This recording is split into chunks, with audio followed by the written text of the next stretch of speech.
அதாவது தவிப்பு, நான் இப்போ எழுதுகிறேன் சரிங்களா. தவிப்பு, தவிர்ப்பு, இந்த இரண்டுக்கும் என்ன வித்தியாசம் என்று கேட்டால், ஃபஸ்ட்டு பார்க்கக்கூடியது தவிப்பு. தவிப்பு என்று சொல்லும்போது ஒருவரை விட்டு ஒருவர் பிரிந்து செல்லுகிறார் சூழ்நிலை காரணமாக.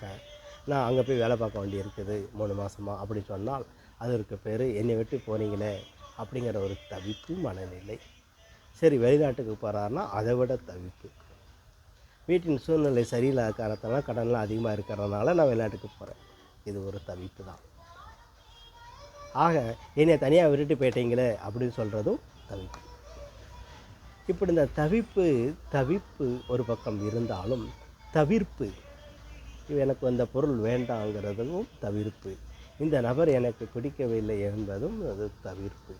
ஆக இந்த நபர் இருந்தால் நான் வேலை பார்க்க மாட்டான் சொல்வதும் தவிர்ப்பு. இதற்கும் தவிர்ப்பு, அதற்கும் தவிப்பு. தவிப்புக்கும் தவிர்ப்புக்கும் உள்ள வித்தியாசம் இரண்டும் ஒன்று அல்ல. ஆனால்